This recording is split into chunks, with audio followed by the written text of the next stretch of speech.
E para a gente iniciar o direito do consumidor, já sabemos que o direito do consumidor tem proteção constitucional, lá no artigo 5º, mas vamos iniciar analisando o Código de Defesa do Consumidor com as suas características. Então, o tópico número 1 de aula são as características do Código de Defesa do Consumidor. Bom, a primeira característica do CDC é ser ele uma norma de ordem pública. Então, o Código de Defesa do Consumidor é uma norma de ordem pública. Ao abrir a Lei 8.078, ao abrir o Código de Proteção e Defesa do Consumidor, logo irá perceber que no artigo 1º é falado que o Código de Defesa do Consumidor, a Lei 8.078, que é uma lei ordinária, trata-se de uma norma de ordem pública. E você aprende no direito constitucional que norma de ordem pública é uma norma de aplicação cogente. Trata-se de uma norma obrigatória e não uma norma meramente programática. Então, trata-se de uma norma com aplicabilidade obrigatória. Por ser norma de ordem pública, existe entendimento jurisprudencial que o magistrado, o juiz, pode conhecer de ofício uma cláusula abusiva em um contrato de consumo. Então, por ser uma norma de ordem pública, poderá o magistrado conhecer de ofício uma cláusula abusiva num contrato de consumo. Ocorre que com a súmula 381 do STJ, súmula 381 do STJ, isso ficou um pouco estranho. Porque a súmula 381 do STJ diz que é vedado ao juiz conhecer de ofício uma cláusula abusiva num contrato bancário. Então, o juiz ele poderia conhecer de ofício uma cláusula abusiva em qualquer espécie de contrato, salvo no contrato bancário. E aí, os professores de direito do consumidor, até criticando muito essa súmula, falam, opa, banco manda, juiz obedece, é bem assim? Então, banco manda, juiz obedece, é assim que funciona a história? Nós sabemos que não, mas o tema é sumulado e pela súmula 381 é vedado ao juiz conhecer de ofício uma cláusula abusiva em um contrato bancário. E entendo eu que a súmula de número 381, ela espanca as normas do Código de Defesa do Consumidor, principalmente quando se trata da primeira característica do Código de Defesa do Consumidor, quer dizer que o Código de Defesa do Consumidor trata-se de uma norma de ordem pública.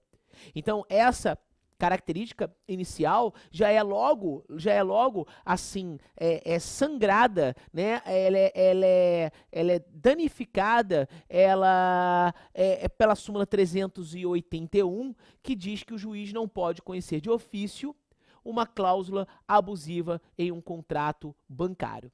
Então, ele poderia ir em todo outro qualquer contrato, salvo no contrato bancário. Isso, na minha pequena opinião, fere as normas do Código de Defesa do Consumidor. Segunda característica do Código de Defesa do Consumidor. O Código de Defesa do Consumidor é uma norma de interesse social. A própria professora Cláudia Lima Marques diz que o Código de Defesa do Consumidor é uma lei de função social. O Código de Defesa do Consumidor trata-se de uma lei de função social. Trata-se aí, então, de uma lei de função social. E quando se fala de interesse social, nós percebemos uma preocupação do Código de Defesa do Consumidor, não só com o interesse dos particulares, mas também com interesses da coletividade. Então, além dos interesses dos particulares, ocorre uma preocupação com interesses da coletividade. Cito interesses meta-individuais. Cris, você pode me exemplificar? Claro que sim. Vejamos. O artigo 2º, no seu parágrafo único, diz que equiparam-se a consumidores a coletividade de pessoas. Equiparam-se a consumidores a coletividade de pessoas. Isso no artigo 2º, parágrafo único. Um outro grande exemplo é dizer que, lá no artigo 6º, inciso 6º, onde trabalhamos os direitos básicos no Código de Defesa do Consumidor, existe lá a reparação dos danos morais individuais coletivos e difusos. Então, veja, o próprio Código de Defesa do Consumidor traz uma preocupação enorme com o dano moral coletivo. Defende a ideia do chamado dano moral coletivo. O tema é controvertido na jurisprudência do STJ, mas o Código de Defesa do Consumidor, assim como a Lei de Ação Civil Pública, defendem a possibilidade do chamado dano moral coletivo. Então, saibam todos vocês que o Código de Defesa do Consumidor, ele analisa o contrato de consumo, que o contrato de consumo, ele não gera efeitos somente para as partes contratantes, mas ele gera efeitos também para uma coletividade, para terceiro ou um terceiros, ou terceiros ou um terceiro. Então, o contrato de consumo, ele não gera efeitos somente para as partes contratantes, ele gera efeitos para terceiro ou também terceiros, preocupando-se com interesses individuais relacionados à proteção da dignidade da pessoa humana, mas também interesses meta-individuais. Vamos recapitular? Então, nós temos aqui que destacar o interesse social. Diz a professora, inclusive a professora Cláudia Lima Marques, que é a maior autoridade no tema de direito do consumidor, que se trata de uma lei de função social. Então, o Código de Defesa do Consumidor tem uma preocupação com o interesse dos particulares, mas não somente com o interesse dos particulares, interesses da coletividade, os interesses meta-individuais. Trouxe como exemplo o artigo 2º, parágrafo único, o que equipara consumidores à coletividade de pessoas, e também o artigo 6º, inciso 6º, que fala do chamado dano moral coletivo, ok? Então a gente vê essa preocupação. O dano moral coletivo também analisamos na Lei de Ação Civil Pública, ok? Então, interesse social é dizer que o Código de Defesa do Consumidor, em apertada síntese, não se preocupa somente com o interesse dos particulares, daqueles que são as partes contratantes, mas também com interesses da coletividade, ok? Perfeito? Vou botar aqui na câmera 2. Pois, vamos lá, seguindo. Como uma terceira característica do Código de Defesa do Consumidor, eu posso te apresentar ser o Código de Defesa do Consumidor um microsistema jurídico. E aí você me perguntaria, Cristiano, mas o que é esse microsistema jurídico?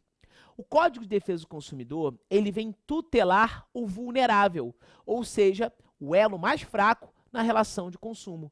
Ele vem, então, tutelar o vulnerável, ou seja, o elo mais fraco na relação de consumo, o consumidor. Porque o igual já é tutelado pelo Código Civil. Trata-se de um microsistema jurídico porque ele vem tutelar o consumidor, o elo mais fraco na relação de consumo, o chamado vulnerável. Há de se destacar que eu não posso confundir vulnerabilidade com hipossuficiência.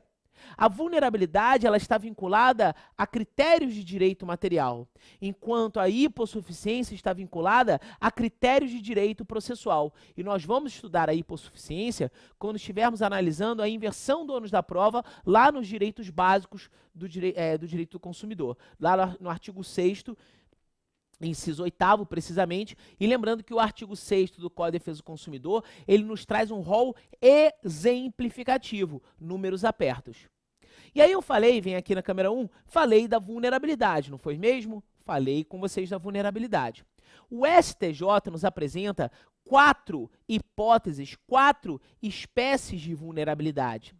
E aí você pode estar assim, mas Cristiano, na jurisprudência como que isso está sendo destacado? Nós encontramos rica jurisprudência que cita vulnerabilidade. Daqui a pouco a gente vai fazer o estudo da teoria finalista e da teoria finalista aprofundada.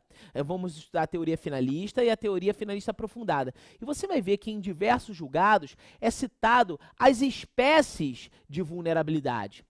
A primeira espécie de vulnerabilidade transparecida pelo Superior Tribunal de Justiça, o nosso Tribunal da Cidadania, é a vulnerabilidade de natureza técnica. A falta de conhecimentos técnicos e específicos do produto que foi adquirido, do serviço que fora contratado. Então, o consumidor ele não tem conhecimento técnico daquele produto que ele comprou ou do serviço que ele contratou. Ele tem uma vulnerabilidade técnica frente àquele fornecedor. Uma segunda vulnerabilidade transparecida pelo STJ é a vulnerabilidade jurídica. O próprio nome já diz, falta de conhecimentos, o quê? Jurídicos, não é verdade? Falta de conhecimentos jurídicos, que o STJ, inclusive, amplia para a falta de conhecimentos contábeis. Então, a falta de conhecimentos jurídicos, inclusive os contábeis também, fazem com que o consumidor seja conhecido como vulnerável, o elo mais fraco na relação de consumo. Uma terceira vulnerabilidade apresentada pelo STJ é a vulnerabilidade real ou vulnerabilidade fática. E aí você me pergunta, mas que tipo de vulnerabilidade é essa? Eu vou te exemplificar. Vamos imaginar um poderio financeiro do fornecedor. Em regra, não estou falando que é sempre, em regra, o fornecedor tem mais poder econômico do que o consumidor. Consegue contratar, por exemplo, um melhor escritório de advocacia para realizar uma defesa do que propriamente o consumidor. Então, há uma vulnerabilidade real daquele consumidor frente àquele fornecedor. Também podemos dizer dessa vulnerabilidade real, dessa vulnerabilidade fática, um exercício de monopólio do fornecedor, principalmente em cidades pequenas. Só aquele fornecedor presta aquele serviço, só aquele fornecedor vende aquele produto. E nessas hipóteses, nesses casos, nós vamos ter uma vulnerabilidade real ou mesmo, como dito, uma vulnerabilidade fática. Então já estudamos a vulnerabilidade técnica, a vulnerabilidade jurídica e agora a vulnerabilidade real ou fática, tá? E por fim, infelizmente, nós sofremos isso como consumidores no nosso cotidiano, a vulnerabilidade informacional. A falta de adequada informação faz com que o consumidor tenha essa vulnerabilidade estampada. Recentemente, foi julgado o afastamento do Código de Defesa do Consumidor em caso de extravio de bagagens e que será adotado as convenções internacionais. Isso com relação aos danos materiais e não com relação ao dano moral. Mas vamos lá. Se o consumidor ele declarar o que estiver dentro da mala dele, a empresa aérea tem que indenizar. Mas pela essa falta de informação, o consumidor não é avisado disso no momento de um embarque. Então, há uma vulnerabilidade informacional. Se há o extravio da bagagem dele, não adianta depois agora o consumidor falar, olha, mas eu tinha isso, tinha aquilo outro, tinha X, Y, Z, T. Não. A indenização é baseada de acordo nas convenções internacionais. E aí, o consumidor ele sai lesado, porque ele não teve uma devida informação antecipada. Então, houve uma vulnerabilidade aí clara e informacional. Isso em outras coisas que nós contratamos no nosso cotidiano. Essa falta, essa pobreza de informações faz com que o consumidor seja o elo mais fraco aí na relação de consumo. Câmera 2.